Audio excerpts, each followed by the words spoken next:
Okay. So what I'm doing here is less a full-on demonstration and more a reminder of how to use the surface decoration techniques to add nature and animal inspired imagery onto our mugs. And just a reminder, you need 2 mugs, both with a handle, by Friday, March 31st, all right? Okay, so what you see here is the start of me beginning to add details to my mug, all right? I don't necessarily expect you guys to get to this next week. It's okay if you don't. That's why we're recording it, so you can always come back and rewatch this and refresh your memory again.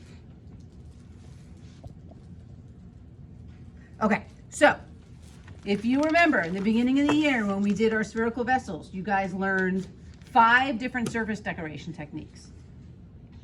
Carving, stamping, relief, sculpture, piercing. You're gonna forget about piercing for now. Okay, piercing is where you actually cut holes through your form. We don't want to do that on our mugs because you want your mugs to be functional. So we're just going to focus on the top 4, right? Carving, stamping, relief, sculpture. I do have these handouts. They're available to you on paper and they're on the Google Classroom in case you need to refer to them. I'm not going to demo each technique. I'm just going to remind you of a couple of things that are important so you know what you need to do. Where'd my little kitty cat head go? So you know what you need to do when you get to this stage, okay? Everybody's required to have at least one 3D element on their mug. So in order to make a 3D element, you can use relief like I'm doing here with these little kitty paws, right? Nothing's attached right now, right? That's relief, okay? Or sculpture. So you have to have somewhere on your mug something that's popping out. You can use relief, sculpture, or both to get there. Okay, in the case of my mug, I want to make a cat themed mug, all right, and my vision was to have a cat modeled after my cat that passed away 3 years ago. Sully was her name, so she can be a little gray kitty, climbing up the side of the mug, being sort of mischievous, and then the tail kind of coming out and wrapping around the handle. And then I thought on the side of the mug, I could use the relief technique to make little paw prints and kind of have them going around. Okay, so a couple of things I want to remind you of, all right? How do we get thin, flat pieces of clay using the relief technique? How did I get these thin, flat pieces of clay? What did I have to do? Yep, I had to lay down a piece of canvas, right? I had to lay down a piece of canvas. I had to use a rolling pin, and I want to use very thin thickness strips, right? 1/8 inch and 1/4 inch only. I wouldn't go thicker than that, all right? And I lay it down, I put my clay, I roll it out. Can I start cutting out shapes from this right away as soon as I roll it out? No, what do I have to wait for? Leather hard. So I took this, I put it in front of the fan, and once it's leather hard, I can either use an X-Acto blade or a pin tool. I can use stencils. I can draw something on tracing paper and trace it down and then cut out my shapes. It's great for putting letters on here. You can put words on there, or if you want flat 3D images. Everybody understand that? How am I going to get any relief pieces to stick onto the surface of my mug? What do I do? Score, slip, and fuse. And how do I fuse when I'm working with little paw print like that? It's very small. It's hard for me to get in there with the wood tool and fuse it. So what other tools could I use to fuse? Paintbrush. Paintbrush, good. Burnishing tool, or a little mini wood tool, right? Something that's going to enable you to get into those hard to reach areas. Remember, scoring and adding slip is not enough to get it to adhere. You have to fuse it on, okay? All right.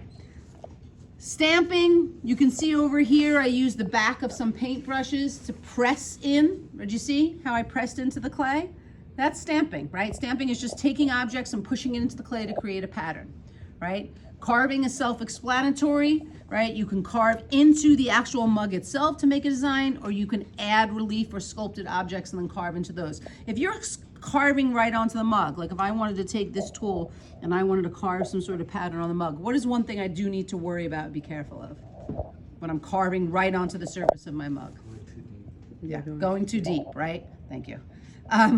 You don't want to start carving and hacking away at your mug and accidentally poking a hole through, right? You want to be mindful that most of your mugs are about 1/4 inch thick, so you're really only carving down little bits, all right? The last thing I want to just explain to you guys is The way I sculpt, and you can see my cat here, is I start out with a really rough form. You know, I'm not worried about detail. I'm just trying to get like the shape and the proportions. So that's what I did here. Nothing's attached.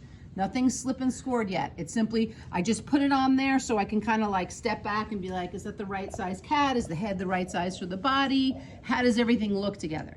Then I can begin the process of attaching things. And as you can see here, I made the tail, the head, the body, and even the ears all separate.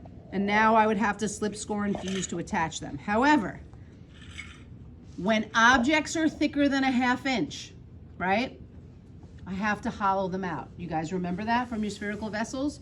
You can't take a big solid piece of clay, right? If this was my cat body, and I wanted to make a cat body and attach it to the outside of my mug, the problem now is my mug right here is significantly thicker than the rest of my mug. That means the area where my cat body is going to dry out slower than the rest of my mug, and when you have parts of your mug drying out faster than others, you get cracking and separating. So if I just attached a solid cat body and stuck it on there, put it in the back to dry, the mug and my handle would dry out a lot faster than the body of the cat. So I need to hollow out. Okay, so I'm gonna hold that up for the camera there, right? So I hollowed out my cat body, right? But do we remember when we hollow something out that you want to have a vent hole, right? You want to have a way for that air to escape, right? You don't want to just hollow it out, right? And then stick it on the mug, and then you have a giant air pocket that's going to explode or crack in the kiln. So I hollowed it out, and I wanted to be creative about where I put my vent hole. So I put it in the kitty's butt. Okay, why did I put it in the kitty's butt? Because when I attach the kitty, right, when I attach him to my mug, I don't want people looking at my mug to see the vent hole. I don't want it to disturb my design. I just need that air to vent out somewhere. Does that make sense? So you're gonna have to be creative in where you think about putting your vent holes. You're gonna have to hollow out. So the goal here was to hollow out to make sure the body of the cat was about the same thickness as the body of the mug, you know, somewhere between 1/4 to 3/8 of an inch.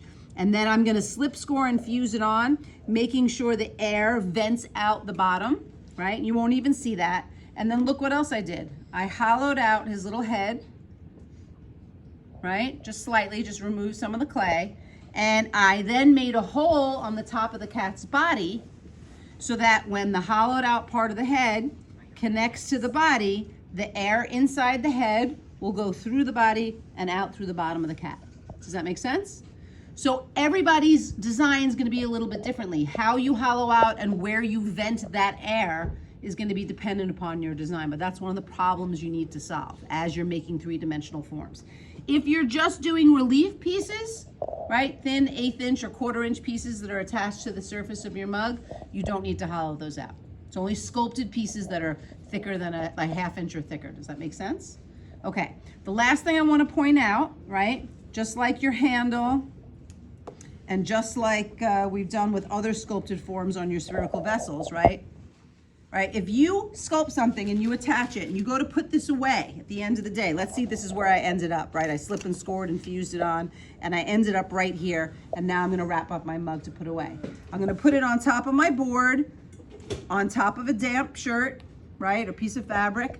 I'm gonna put a clay support underneath the handle, and then you also must think about putting clay supports under any 3D forms. So if I just put this away with the cat like this, even if I slip, scored, and fused it, there's a chance the cat would, with the moisture in the bag, the cat would maybe fall off. So I'd want to stick a little piece of clay underneath the cat just to make sure it's supported. Then I would drape it with a damp shirt. Does that make sense? Okay, and then you wrap it up and put it away. So again, less a demonstration, more just some important reminders for you as you begin to think about the animal and nature inspired designs that you're going to incorporate onto your mugs. Is there any questions? No. Okay, great.